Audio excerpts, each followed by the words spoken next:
Hey, what's up? I'm Rashad. Madison. Dune, 2021, released HBO Max and in the theaters. We'll talk about this movie. We saw it last night at home in the comforts of our residence.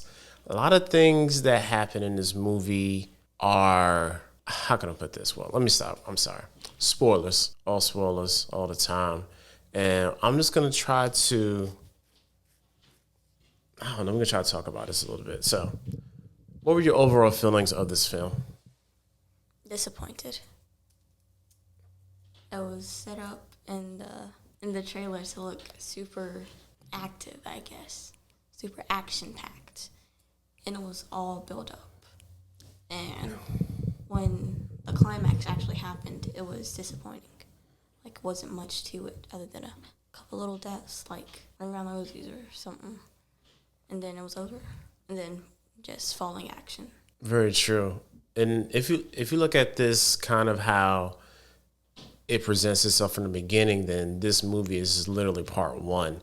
And I feel like this is the biggest exposition ever for a movie. Because there's going to be like a 3-story arc. All right. So usually the first one, you're going to have like your ebbs and flows of what happens, meet your characters. There is an issue that arises, gets to a climax, and then the story resolves to end this story. You feel what I'm saying? This one does not do that. It really breaks kind of the conventional storytelling norms that most of us are accustomed to. So with this movie, we have our unlikely protagonist, of course, in Paul Atreides, and played by Timothy Chalamet.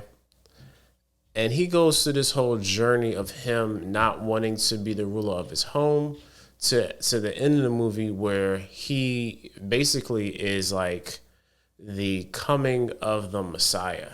The Madi. Yes, the Madi. It's really weird. Another thing too, like heavy on the Timothy, light on the Zendaya. Like Zendaya is not in this movie, but like maybe 5 total minutes. And this is like a 2-hour and 25-minute movie. Like she's barely in it. And most of those minutes were glimpses. They were flashbacks. Or not even flashbacks, they were visions. They were pictures. The basis of this is you have a larger group, which is the Imperium, and they basically run the entire known galaxy. And they have groups of people who run certain areas of the galaxy, and they're called houses. So it's very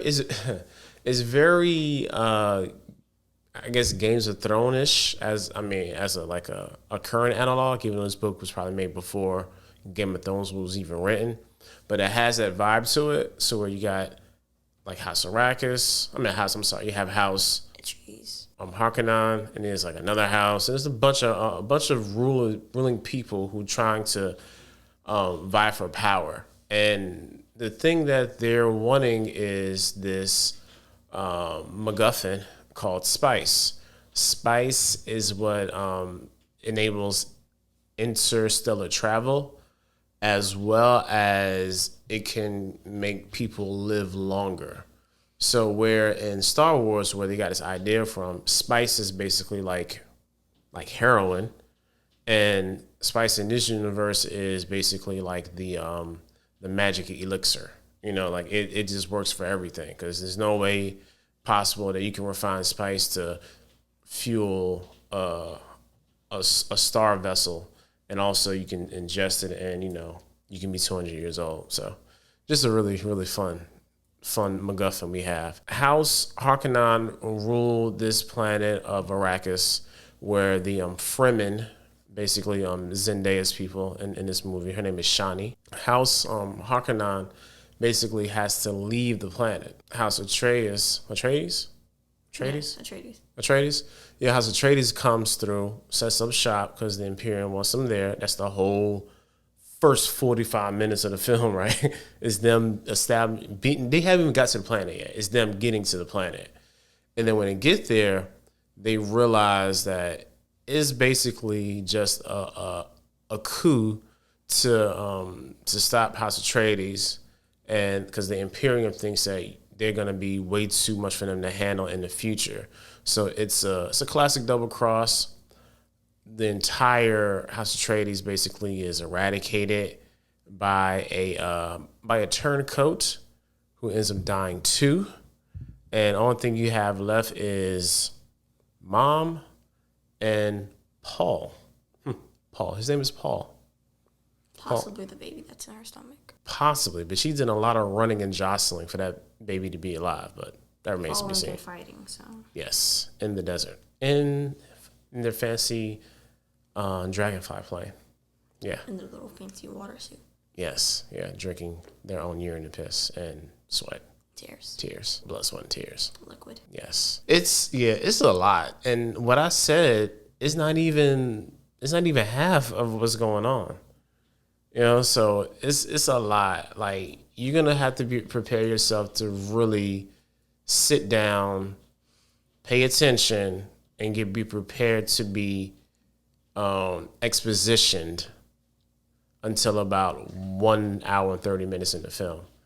Now, there are some really great action scenes, even set for being at nighttime. Really great, but it's just overshadowed by just how much, anticlimax. Yeah, it's just a lot of stuff. A lot of it's a lot of explaining. Like, some stuff that I feel like the audience could have gotten. Bless you. Thank you. The audience could have really got on their own, and they really took the time to explain it. Like, they explained spice like a good 2-3 times. They explained it when it got there. They explained it when they were talking about, like, it had the meaning. Then when they went to the actual desert, they explained it again. Then they explained the actual sandworms and how they work. And I mean, basically explained the desert. Yeah, and it was just like, bro, like, we get it. It's hot. There's worms in the sand. The sand holds the spice. Sound, vibrations. Yeah, that's what triggers the worms. I get it. Totally get it. And even the whole like, basically witch aspect of it too was like, okay, like, and basically how they've been trying to, I don't know, like, manufacture a savior, so to speak. Like somebody. She got, like, yelled at in the beginning. Yeah. She's supposed to have a daughter. Yeah, supposed to have a daughter, and And ended up she being got a shot dude. right. Yeah, like the crazy part that she actually can control the destiny of the fetus in her stomach. You know what I'm saying? So, out of all the things they explained, they didn't want to explain that. I really was frustrated just with even like the ending.